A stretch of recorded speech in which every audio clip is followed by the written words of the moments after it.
प्यारे भैया बहनों, श्री जेएस राज पिपलुआ उच्च प्राथमिक आदर्श विद्या मंदिर द्वारा ऑनलाइन संचालित कक्षाओं में आपका हार्दिक स्वागत है। हमने भोजन के बारे में पहले भी अध्ययन किया और अभी भी हम भोजन के बारे में अध्ययन करेंगे। इसका अध्ययन हम वैसे पहले कर चुके। भोजन क्या है? भोजन से आप और हम सब परिचित हैं कि हमें आहार के लिए कुछ सामग्री चाहिए, वो हमारा भोजन कहलाता है। यह भोजन कहाँ से आता है, तो ये आने की जानकारी के लिए हम इसका अध्ययन करेंगे। विभिन्न खाद्य पदार्थ, भोजन में विभिन्न खाद्य पदार्थ होते हैं और उन्हीं से हमारे भोजन की पूर्ति होती है। उनमें महत्वपूर्ण है पादप। पादप का मतलब होता है पौधे। पौधे विभिन्न खाद्य संगठकों जैसे कि अन्न, सब्जी तथा फल इत्यादि के स्रोत हैं। और दूसरे इसके जो घटक हैं वो हैं जंतु। जंतुओं से हमें दूध, मांस, अंडे तथा अन्य जातव उत्पादन पदार्थ प्राप्त होते हैं। गाय, बकरी, भैंस तथा दूध देने वाले कुछ सामान्य पशु हैं जो हमें दूध देते हैं। दूध एवं विभिन्न दुग्ध उत्पादन जैसे मक्खन, क्रीम, घी, पनीर और दही का उपयोग संसार के प्रत्येक क्षेत्र में किया जाता है।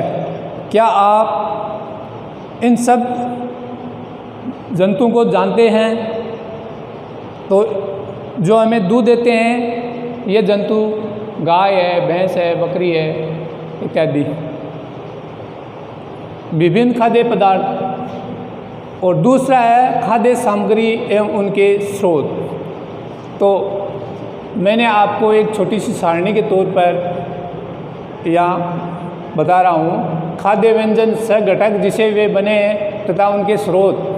तो ये खाद्य सामग्री में खाद्य मद जैसे इडली है, इसकी कच्ची सामग्री है, चावल है, उड़द है, नमक है, जल है। और इनके स्रोत क्या हैं, ये कहाँ से प्राप्त होते हैं? तो ये प्राप्त होने के स्रोत इनके पादप हैं। दूसरा जैसे खीर है, तो खीर से आप सब परिचित हैं कि खीर दूध से बनती है, चावल से, चीनी से।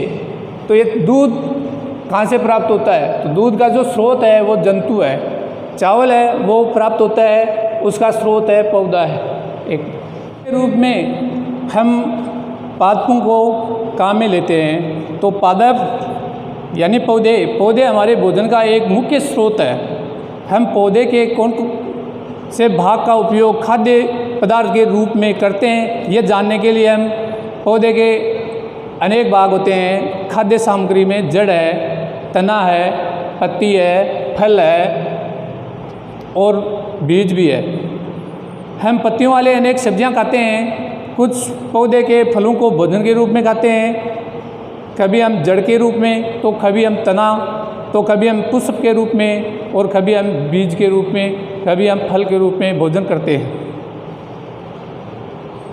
कुछ पौधे के 2 या 2 से अधिक भाग भी खाने योग्य होते हैं। सरसों के बीज, उदाहरण के तौर पर सरसों के बीज, उससे तेल भी प्राप्त होता है और सरसों के पत्तियों से सब्जी भी बनाई जाती है। इनका उपयोग, सरसों के पत्तियों का उपयोग सब्जी में भी किया जाता है। ऐसे ही केले है, केले का उपयोग भी 2 रूप में होता है। खाद्य सामग्री हम अंकुरित खाने में काम लेते हैं, कुछ खाद्य सामग्री को हम उबालकर भी काम में लेते हैं। आइए अब हम आगे जंतु क्या खाते हैं इसके बारे में जानेंगे। तो हम हमारे घर पे कोई पशु रखते हैं जिसको आप अच्छी तरह से जानते हैं, देखते भी हैं, जैसे कुत्ता है, बिल्ली है, भैंस है या बकरी। तो ये जानवर क्या खाते हैं ये हमें जानना है।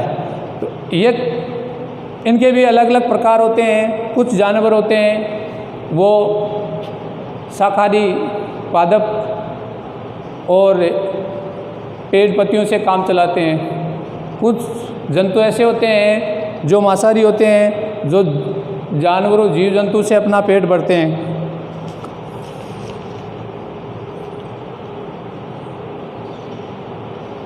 भोजन के आधार पर हम जंतुओं को, जीवों को 3 वर्गों में विभाजित कर सकते हैं। कुछ जीव ऐसे होते हैं, जंतु ऐसे होते हैं जो केवल पादप और पादप उत्पाद ही खाते हैं, इन्हें हम शाकाहारी कहते हैं।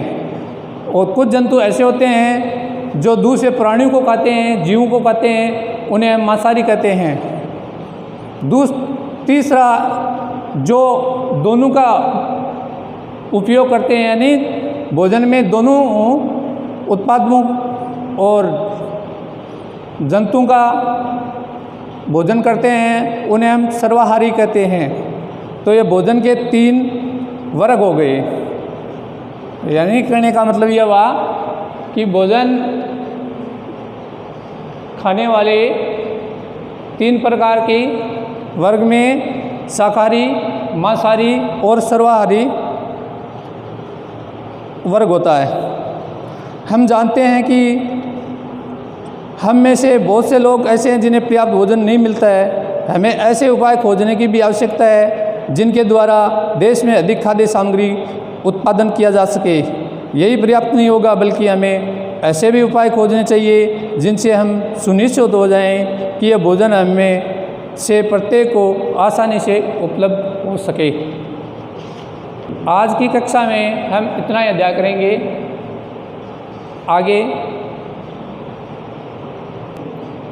आज की कक्षा में हम यह अध्ययन करेंगे, इतना ही अध्ययन करेंगे और अगली कक्षा में हम प्रश्नोत्तर हल करेंगे।